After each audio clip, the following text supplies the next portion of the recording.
Boa noite a todos, muito obrigado. É um prazer estarmos reunidos novamente para o estudo da doutrina. E no dia de hoje, nós vamos conversar a respeito do tema número 16, Lei da Reprodução, questões 686 a 701 de O Livro dos Espíritos. Mais uma das leis morais, mais uma das leis de Deus, a lei da reprodução, que nós temos a sua primeira manifestação lá na Gênese, a Bíblia. Né? Crescei e multiplicai-vos, foi o recado de Deus a todas as espécies.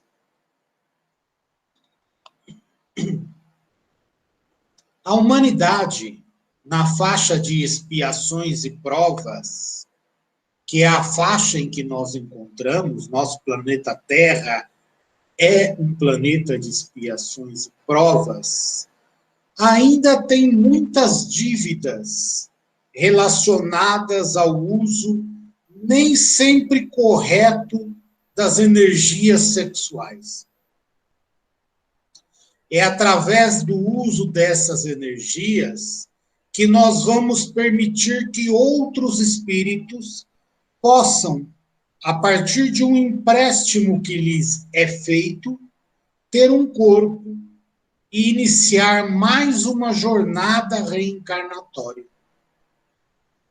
Nós necessitamos de um encontro de um macho e de uma fêmea que doam cada um uma molécula para que um espírito possa reencarnar na Terra, para que ele possa ter um corpo material para reencarnar.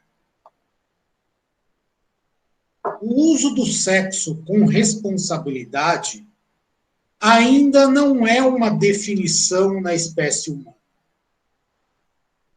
A espécie humana é a única que pode fazer uso corretamente ou não do seu sexo, usufruir de acordo com a sua vontade através do livre-arbítrio. Portanto, vejam só a responsabilidade dos seres criados por Deus. A espécie humana é a única que pode utilizar-se do livre-arbítrio para desfrutar corretamente ou incorretamente de seu sexo. Na natureza, entre os seres mais simples, a reprodução ocorre sem maiores problemas. A reprodução ocorre por instinto.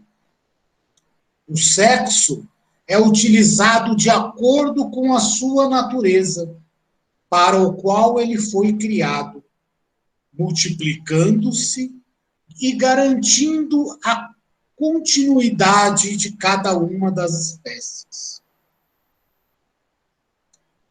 Nesses seres, não há o desenvolvimento moral. Tudo o que acontece é presidido pelos instintos. Por isso, não há transgressão da lei, não há responsabilidade. Todos agem de acordo com a sua natureza, para que possam sobreviver, se reproduzir e se perpetuar. Nós estudamos tudo isso quando nós falamos do capítulo dos 3 reinos.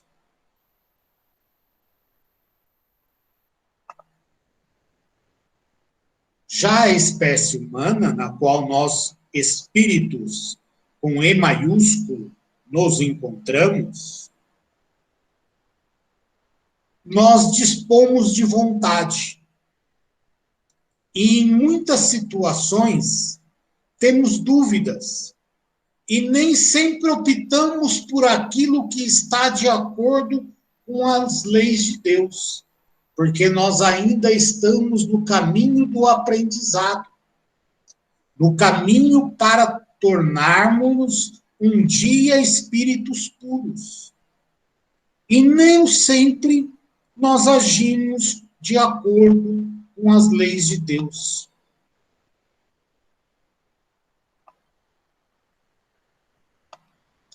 Agora vamos falar um pouquinho a respeito da sucessão e do aperfeiçoamento das raças. É claro que a espécie humana progrediu muito dentro dela mesma. Com o passar do tempo, os espécimes primitivos, o homem primitivo, foi sendo substituído por espécimes mais avançados e mais adaptados à necessidade do espírito que conduz o corpo. Conforme o espírito progride, ele precisa de um corpo melhor aparelhado para que ele possa desenvolver as suas atividades encarnado. O corpo humano, à medida que o espírito vai resolvendo os seus problemas de imperfeição, porque somos espíritos imperfeitos, cada vez vai se apresentando mais harmonioso, mais belo, mais saudável. E a sucessão e o aperfeiçoamento das raças é um quadro natural. Nós estudamos isto como fomos à escola. Né? A evolução natural das espécies. E a evolução natural das espécies está na lei de Deus. Conforme o espírito evolui, mais e mais ele necessita de corpos melhor aparelhados para atendê-lo.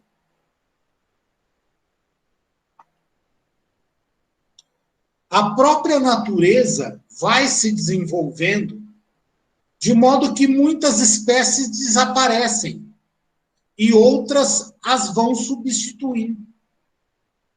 Conforme a evolução, espécies que se tornam obsoletas, que se tornam arcaicas, vão sendo substituídas por espécies mais evoluídas, mais preparadas em toda a natureza. Os espíritos nos ensinam que o homem pode colaborar para o aperfeiçoamento das raças, animais e vegetais. Não é errado, desde que haja com responsabilidade. Quantas e quantas espécies de animais e vegetais foram melhorados pelo homem? Veja-se o exemplo do trigo, o exemplo da soja. Não há mal nenhum em um homem contribuir com a natureza para o aperfeiçoamento das espécies, desde que haja com responsabilidade. E não como em casos em que vimos no passado, em que essas experiências foram utilizadas com objetivos escusos, com objetivos errados. Quando nós procuramos o aperfeiçoamento de raças de animais e vegetais com estes propósitos errados, nós vamos contra a lei de reprodução, contra as leis morais que Deus nos deixou.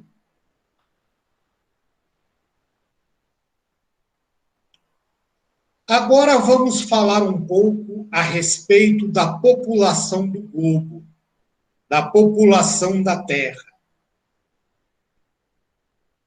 Durante muitos anos, E, atualmente, existe uma preocupação da ciência que hoje vem tentando encontrar soluções, que é o fato do esgotamento dos recursos da natureza perante o aumento da população do planeta. A população do planeta Terra tem se aumentado cada vez mais. Será que nós teremos recursos para todos? Teremos água para todos? Teremos alimento para todos? Teremos ar para todos? Quantas e quantas vezes a ciência não fez essas perguntas? Aí, então, para a nossa reflexão agora, eu apresento uma outra pergunta.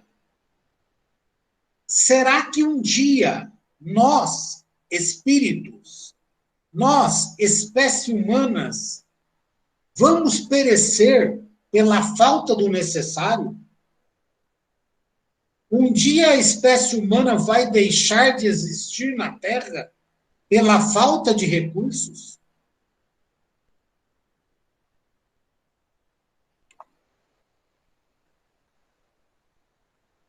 Aí tem uma segunda pergunta, mais profunda ainda.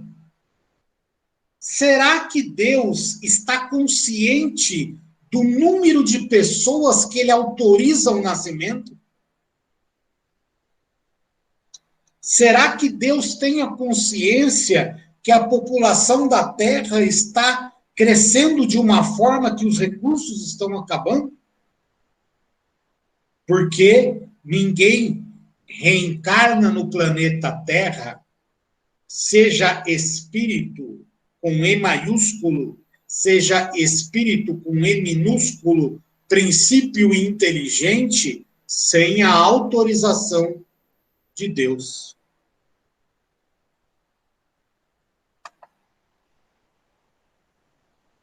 Os espíritos, então, nos respondem: se Deus autoriza que um espírito receba um corpo e passe a habitar o mundo material, com certeza ele sabe que existe uma reserva de recursos naturais para que aquele indivíduo possa sobreviver. Na prática, o que ocorre é que existem pessoas que perecem pela falta do mínimo necessário. E nós vimos todos os dias nos jornais, na televisão, e pelos nossos próprios olhos, quando damos uma volta pelas ruas e vemos aqueles que estão sofrendo pela falta do mínimo necessário.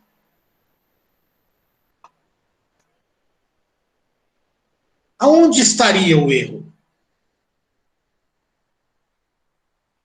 Será que Deus se enganou?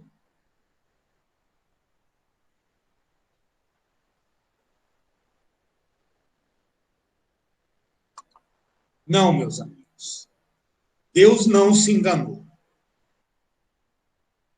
Todos teriam pelo menos o necessário se os recursos fossem administrados com justiça.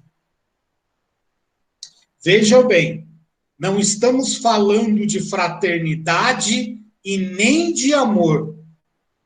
Estamos falando de justiça. Na sequência das revelações de Deus, a primeira que foi oficializada à humanidade terrestre, e nós já estudamos isso, foi a justiça. A justiça de Deus, que deve ser praticada também pelos homens, porque nós somos a imagem e semelhança de Deus. Infelizmente, enquanto o homem não for bom,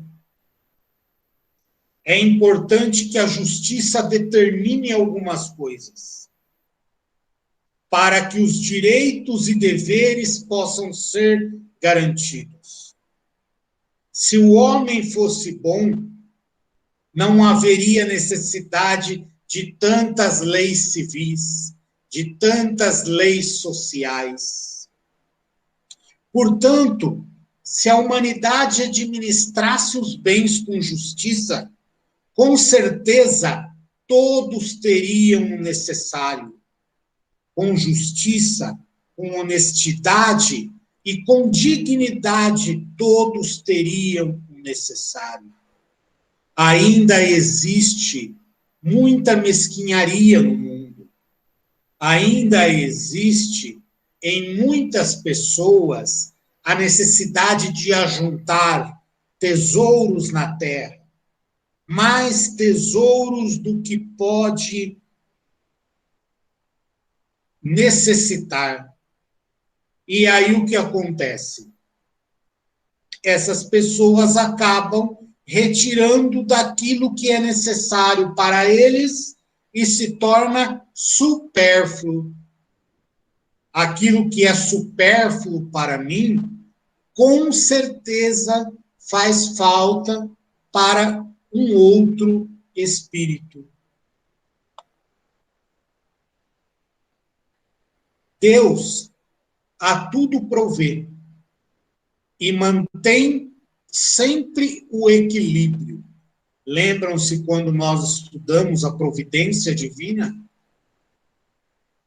Portanto, é a melhora moral da humanidade que vai fazer com que todos aqueles que estão encarnados tenham o acesso ao necessário, sem a preocupação por um aumento exagerado da população.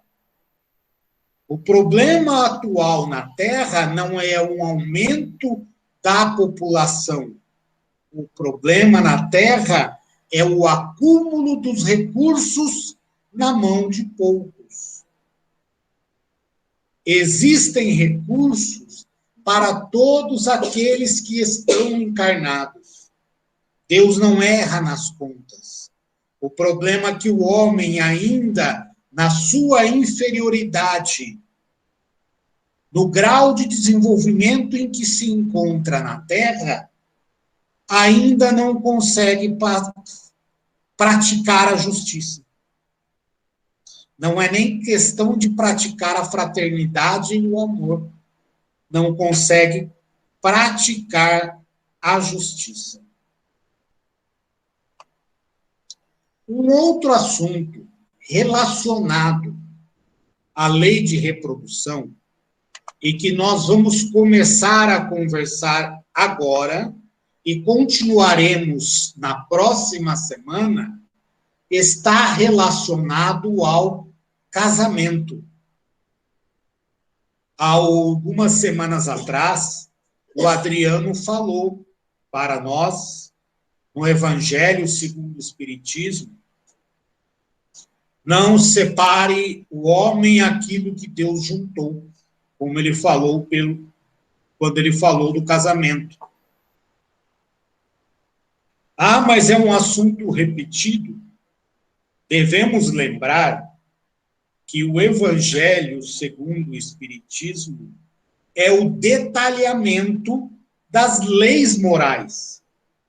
Kardec escreveu um livro especialmente para detalhar as leis morais com base nos ensinamentos do Cristo, que é o Evangelho segundo o Espiritismo.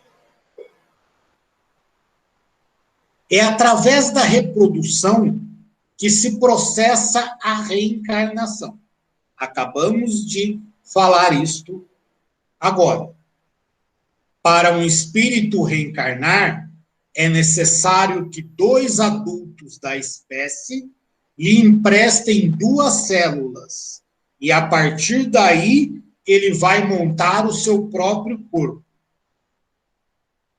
A união dos seres surgiu espontaneamente na natureza. É uma lei da natureza, é uma lei de Deus. Fortuita e ocasional no início, no primitivismo. E com a mãe tomando conta dos filhos. Normalmente, como a gente ainda vê em algumas espécies animais, é a mãe quem cuida dos filhos, o pai vai embora. Em uma etapa da nossa evolução, também foi assim. Mais tarde, a família começou a se unir.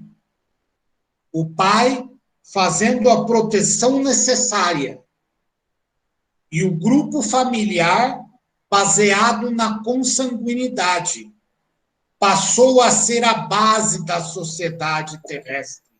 E até hoje a família é a base da nossa sociedade. As leis divinas encaminharam os homens à reprodução para que o processo de reencarnação pudesse oferecer ao espírito as condições de progredir. Nós já estudamos que o espírito necessita da escola da reencarnação para aprender novas experiências, para crescer, para provar o aprendizado que ele obteve.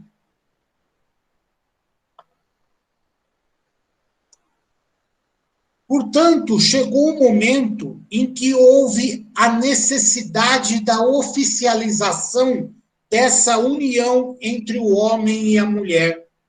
E surgiu o casamento. O casamento indicou um progresso moral, uma vez que a legalização dessa união estabeleceu deveres e garantiu direitos dos dois que se uniam e de sua possível descendência. E por que a necessidade da lei? Porque nós ainda somos muito inferiores e ainda precisamos, em alguns momentos, da repressão para cumprirmos os nossos deveres para com os nossos irmãos. O casamento é uma lei humana que veio regular o processo natural que é a família. O casamento não é uma lei de Deus. A lei de Deus é o processo natural da família. Até que nós atinjamos o processo moral suficiente para que o instinto sexual seja sublimado pelo amor entre as almas, ainda serão necessárias leis que regulem a convivência entre as pessoas. Quando o amor ainda não impera, são necessárias leis para regular a convivência.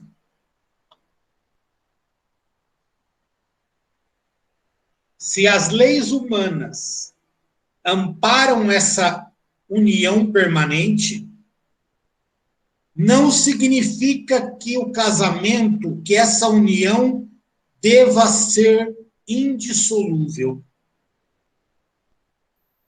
O casamento é um contrato baseado em uma lei humana que vai garantir os deveres e os direitos dos contratantes e também os direitos da descendência. Mas em momento algum essa lei se preocupa se o casal verdadeiramente se ama. A lei humana está mais preocupada com os deveres, com os direitos materiais, mas não está nem um pouco preocupada com aquilo que verdadeiramente interessa em uma união, o amor entre duas pessoas. Na próxima semana, nós vamos continuar este assunto do casamento dentro das leis morais. Vamos também conversar sobre o celibato, a opção de não se unir a uma pessoa. Vamos conversar também sobre a poligamia, sobre os obstáculos à reprodução humana. Agradeço muito a atenção de todos e espero que eu tenha sido bastante claro. Estamos abertos para o final do nosso estudo de hoje, debatermos melhor o assunto e conversarmos depois no esclarecimento de dúvidas. Agora eu passo a palavra à nossa irmã Maiara, que fará a apresentação do Evangelho segundo o Espiritismo. Muito obrigado, é com você, Maiara.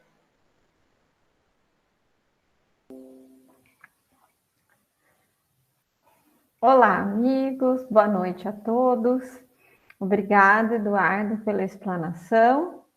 E hoje nós vamos ver mais um capítulo do Evangelho segundo o Espiritismo, que é o capítulo 25, intitulado Buscai e Achareis. Vamos ver no primeiro item qual é o versículo disparador que Kardec usa? Então vamos lá. Pedi e se vos dará. Buscai e achareis. Batei à porta e se vos abrirá. Porquanto quem pede recebe, e quem procura acha.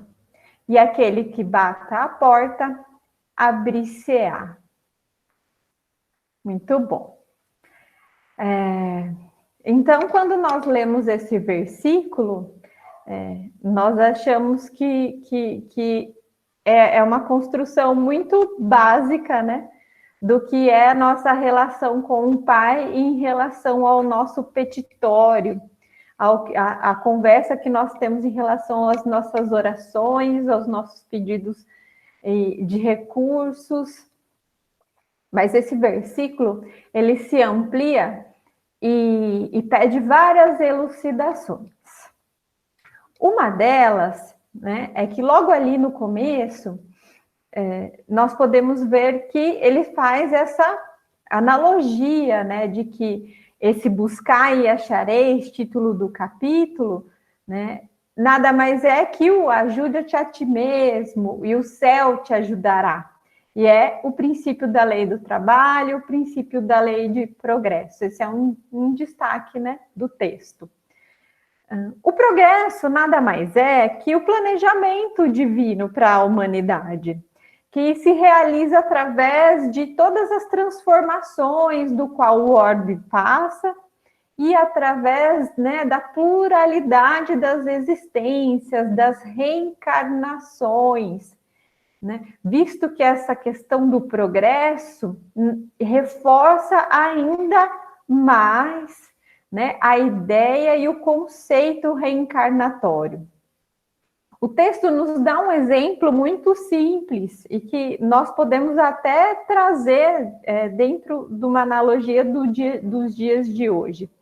Então, se a cada vez que nós encarnássemos nesta terra, né, e que algum de nós ou que algum espírito fosse criado, ele reencarnasse somente uma vez na Terra, o progresso da Terra nunca aconteceria. E o orbe sempre estaria, né, às voltas dentro da mesma circunstância, né, que é nas eras primitivas. Afinal, nenhum de nós, né, teria bagagem e traria experiências anteriores para que nós conseguíssemos impulsionar a evolução do nosso orbe, da nossa Terra. Quando eu disse que nós podemos pensar num exemplo que fica muito claro nos dias de hoje, é como se a gente fosse jogar um jogo de videogame em que houvesse uma fase só. Então, todas as vezes que eu jogasse, aquele jogo e perdesse, né, eu recomeçaria naquela mesma fase e nunca teria outros níveis. Sempre eu ficaria preso naquele mesmo nível. E aí, provavelmente, eu não evoluiria no meu intelecto, nós não evoluiríamos em relação ao jogo. Então, o progresso, ele depende, né, da pluralidade das existências, desse planejamento divino. Mas não só disso. Então, além da pluralidade das existências, Deus infundiu em cada um de nós o desejo incessante do melhor, né? Que é essa força motriz que vai nos impulsionar para as novas descobertas, para novas possibilidades. Então, além de eu vir na Terra mais de uma vez, né, o que me faria querer mais? O que me faria descobrir mais? O que me faria desbravar outros locais do Ober, descobrir o fogo, descobrir a roda? Né? Deus nos colocou esse desejo preciosíssimo, que todos nós temos, e ele é o que nos impulsiona a cada dia, a nós nos mantermos no trabalho a cada dia, a nós nos mantermos seguindo um planejamento dentro das nossas vidas, de pensar que no futuro tudo pode ser diferente, tudo pode ser melhor, alimenta as nossas esperanças. E por isso que Deus fez a lei do trabalho, que ela ajuda e ela é casada com a lei do progresso. Porque se o Pai tivesse nos isentado de qualquer responsabilidade nesse desenvolvimento da Terra, no progresso, dado que tudo que nós precisássemos, Deus nos daria sem qualquer empenho da nossa parte, não haveria qualquer possibilidade da nossa evolução. Nem da nossa evolução material, nem da nossa evolução intelectual, quanto mais da nossa evolução moral. Por isso, a lei do trabalho, ela reforça e fica muito clara quando o texto evangélico nos diz que procura e acharás, trabalha e produzirás. Desta maneira, será filho das tuas obras. Terá delas o mérito e será recompensado de acordo com o que hajas feito. A maravilha desse esclarecimento é de relembrar que tudo e qualquer coisa está sobre a atenção e o planejamento divino, mas que Deus nos deu o privilégio de que nós mesmos pudéssemos trabalhar, que nós mesmos pudéssemos buscar algo mais. E que essa evolução da humanidade, ela segue o seu curso dia após dia, apesar de nós acreditarmos ou de nos parecer que existe uma desordem, o planejamento de Deus está lá, balizando tudo. E mesmo assim, Deus, dentro da sua perfeição maravilhosa, ele não quis que tivéssemos, que cada um de nós estivéssemos, como eu posso dizer, à mercê dele, que tudo ele nos entregaria. Ele queria nos criar, lembrando, a sua imagem e semelhança. Então, ele quer que todos nós sejamos parecidos com ele na sua autonomia como espírito. Então, olha a grandeza da bondade de Deus. E o item 5 nos mostra uma regra do Manual do Bem Viver, né? Que basicamente eu preciso fazer a minha parte, lembrando da força do pensamento, que ela é construtiva, lembrando da fé humana, que ela angaria a energia. E aí, olha só que regra interessantíssima, né, do Manual do Bem Viver aqui, que está no Evangelho. Pede que vos clareie o caminho e vos será dado. Então, toda vez que nós nos sentimos perdidos, que nós não entendermos o caminho, que nós nos vermos entre encruzilhadas, tá aí. O buscar e achareis está aqui, ó. Eu vou pedir para que Deus me oriente e a sinaleira me será dada. Pedi forças para me resistirdes ao mal e as terei. O que é isso? Todos nós temos inferioridades a debulhar, né? Ainda a depurar. Então, pedir que as forças me ajudem a que aos poucos eu consiga trabalhar na minha reforma íntima e que eu consiga, né, não decair diante, né, das tentações do caminho. Pede assistência dos bons espíritos e eles virão e acompanhar-vos e como anjo de Tobias vos guiarão. Então, todas as vezes que eu achar que eu estiver sozinho e clamar a atenção da espiritualidade amiga, né, do acalentar de Deus, eu serei atendido. Batei a nossa porta e ela vos abrirá. Mas pede sinceramente, com fé, confiança e fervor. Apresentai-vos com humildade e não com arrogância. Muitos de nós ainda temos a vaidade muito predominante. Nós achamos que nós temos merecimento em relação a vários pontos da nossa vida. E quando nós nos colocamos em oração, nós nos colocamos ali na base das condições com Deus, né? Como se nós tivéssemos todo o merecimento de receber o que nós estamos pedindo naquele momento. E às vezes a conta não é tão exata assim, né? Às vezes nós estamos pedindo muito mais do que merecemos e nos colocando num patamar como se Deus tivesse a obrigação de nos atender, seja qual for o pedido.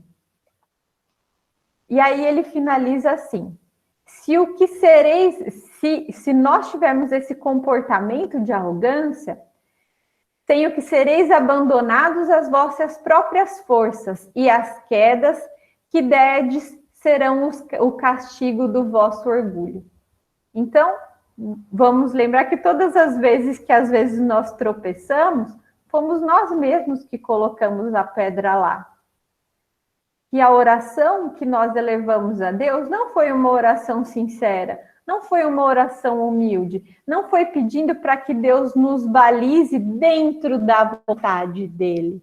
Foi simplesmente um peditório para que Deus atendesse a nossa vontade, por mais deturpada que ela fosse. Quando nós lemos esse trecho do texto evangélico, num primeiro momento nós temos a impressão que justamente é isso, que tudo que a gente pedir, Deus vai nos atender. Mas vale a pena lembrar que justamente pela linha das reencarnações, nós temos um mínimo planejamento a cumprir, nós temos dívidas a resgatar, nós não sabemos, dentro da nossa pequenez, nós não sabemos ainda o que é realmente bom para nós. Por isso que muitas vezes os nossos pedidos para Deus, eles saem tortuosos e muito vaidosos. E, por ora, nós olhamos diante de tudo que acontece e acreditamos que nós estamos sem um amparo divino. Mas não.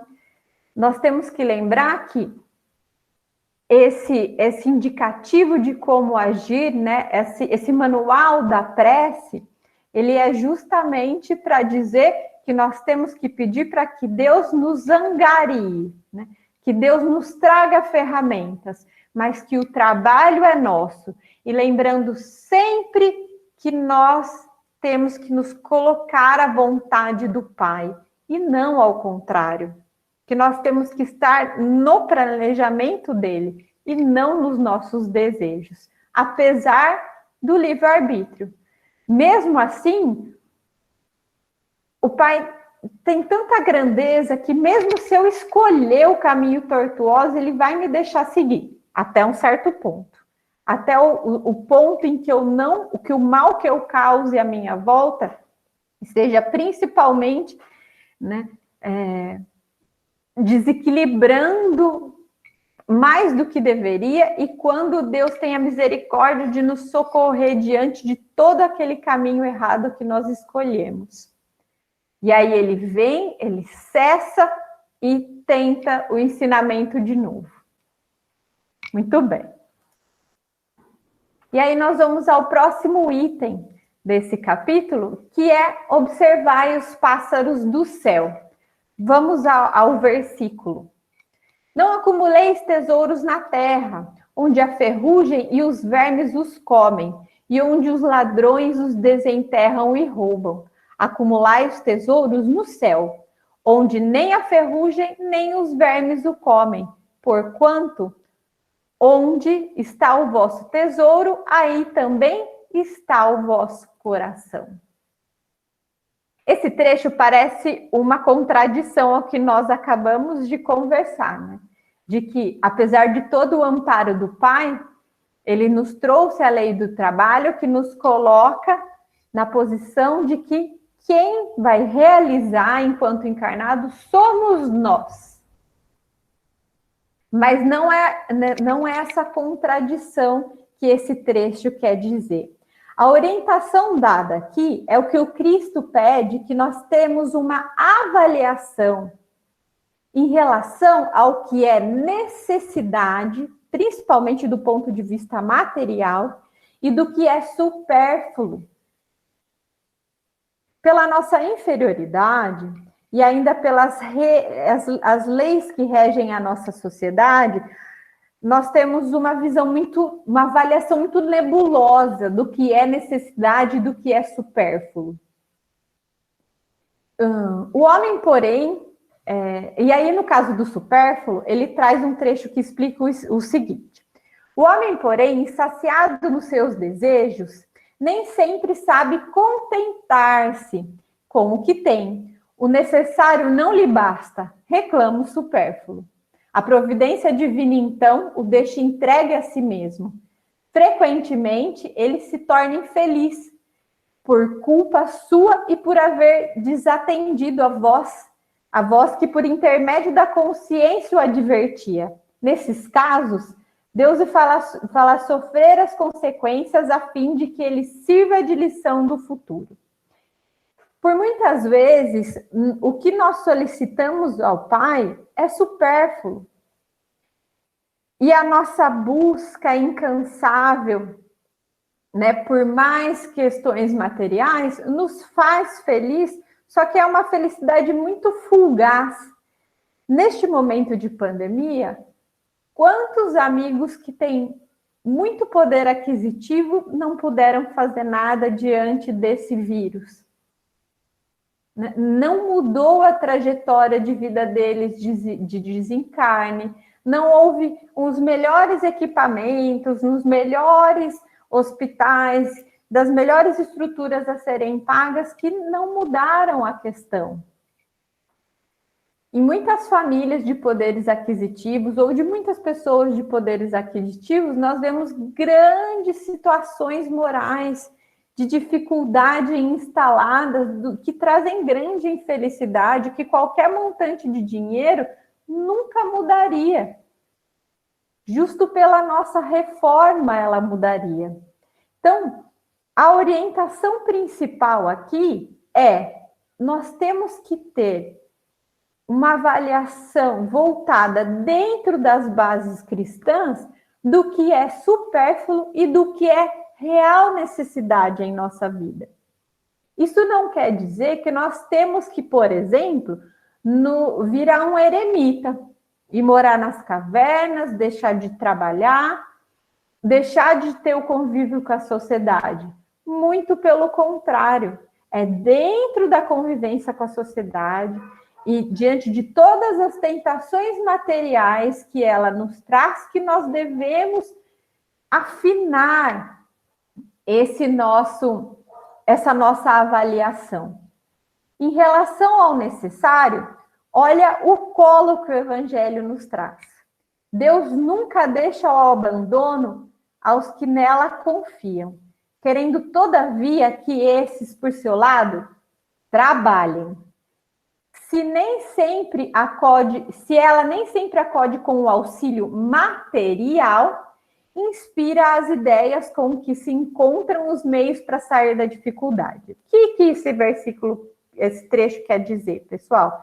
Que nem sempre que nós tivermos uma dificuldade financeira, e na verdade raramente isso vai acontecer, que nós vamos jogar na Mega Sena e simplesmente vamos ser atendidos com alguns milhões aí.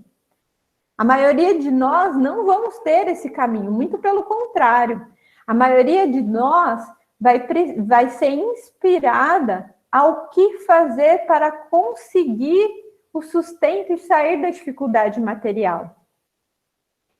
Um trecho do Evangelho nos diz também que Deus nunca deixa faltar trabalho para as mãos honestas. Então, se nós tivermos retidão moral, se nós trabalharmos do bem, o trabalho nunca nos faltará. E quando, por um acaso, nós nos sentirmos injustiçados, do ponto de vista material, nós precisamos olhar novamente para a nossa avaliação entre supérfluo e necessário. Então, o paralelo que nós fazemos entre necessário e supérfluo está norteado ainda pelas nossas inferioridades, né? E as nossas famosas chagas, que todos possuímos, que é o orgulho e a vaidade. Então, justamente por relação a isso, que por muitas vezes nós nos sentimos injustiçados, ou nós vemos os nossos irmãos mais afortunados como privilegiados. Porquanto isso, os nossos irmãos que têm privilégio financeiro, né, que têm um maior montante financeiro para gerenciar nessa passagem pelo orbe, eles estão recebendo uma responsabilidade. Riqueza é prova, não é privilégio. Além do mais, muitos momentos nós esquecemos que a prioridade da nossa caminhada de reencarnações não é angariar bens materiais, e sim é nossa depuração moral, a nossa evolução espiritual. Por isso que Jesus pede que nós não acumulemos tesouro na terra, porque eles são perecíveis. Depois que eu vou para o plano verdadeiro, para o plano espiritual, eles não vão comigo. Ele pede para que justamente nós nos acumulemos no céu, onde são eterno, onde a minha bagagem moral, a minha evolução espiritual, essas sim, elas vão comigo. Então, em outros termos, em todo momento do nosso dia a dia, eu preciso avaliar o quanto de tempo que eu estou desprendendo, né, para angariar bens materiais, e o quanto de tempo eu uso, o quanto da minha dedicação está sendo empregada na minha evolução espiritual, nos estudos, a minha atenção de como eu trato o próximo, de como eu emprego os ensinamentos cristãos no meu dia a dia. Lógico que quando o trabalho nos pede, nós temos que nos dedicar, mas dentro do necessário. Precisamos ter tempo para a nossa prioridade, nossa vida espiritual e moral. Sendo assim, trabalhar para suprir, né, as nossas necessidades materiais é lícito e é do bem. E também lembrando das nossas necessidades intelectuais, que também necessitam de trabalho, também necessitam de dedicação. E tudo isso está na lei. Mas nós devemos estar atentos a esse limiar do supérfluo, do quando eu me dedico mais ao que é da terra e menos ao que é eterno, e mais ao supérfluo do que realmente é o necessário para a minha subsistência, para a minha existência, mesmo que confortável, nesta terra. Quando eu atravesso esse limiar do supérfluo e fico muito preso às questões materiais, provavelmente eu vou estar escravizado. E isso nos desvia do nosso objetivo real. Isso não é muito difícil de acontecer, não. Nós provavelmente já tivemos esse desvio muitas vezes em nossa vida. E o último item desse capítulo fala para não nos fadigueis pela posse do ouro. E o versículo nos fala: não nos fadigueis pela posse do ouro ou prata, ou qualquer outra moeda em vossos bolsos. Não prepareis sacos para a viagem, nem 2 fardos, nem calçados, nem cajados. Porquanto aquele que trabalha merece ser sustentado. Essa última parte do texto vem nos trazer um pouco sobre a providência divina, que justamente nós não devemos nos debruçar em angariar bens materiais. E uma questão que a doutrina espírita traz e reforça e tenta propagar é a questão reencarnacionista. Quando nós internalizamos a questão da reencarnação, ela dilui muito do nosso apego, das nossas necessidades materiais, né? Dessa urgência de eu viver tudo que a vida me oferece de forma desenfreada. A pluralidade das existências é uma bênção divina tão grande, e quando nós estamos munidos disso, nós olhamos o nosso dia a dia com muito mais calma, com muito mais gentileza, e nós sabemos que o Pai está do nosso lado a cada caminhada. Se neste momento, nesta reencarnação, eu tenho uma vida mais simples financeiramente, lógico que o texto nos assegura N vezes que Deus nos dará o necessário, que nunca nos faltará trabalho. Ela também nos coloca que em outro momento eu possa, que na vida espiritual, eu não vou precisar de tudo isso que eu vejo como indispensável durante a minha passagem pela Terra. Que eu posso estar tranquilo. Gostaria de trazer 2 pontos, o que talvez esse não afadigueis pela posse do ouro também pode nos trazer. O ouro aqui, nós podemos ver ele através também do que o texto nos fala, de exigir esse prestígio, né? Exigir consideração das pessoas por nós. Então, quando o texto fala assim, ó, entrando na casa, saudei-a assim, que a paz seja nesta casa. Se a casa for digna disso, a vossa paz virá sobre ela. Se não for, a vossa paz voltará para vós. Quando alguém não vos queira receber, nem escutar, sacudir, sair desta casa ou da cidade a poeira de vossos pés. Que eu entendo basicamente que isso quer dizer?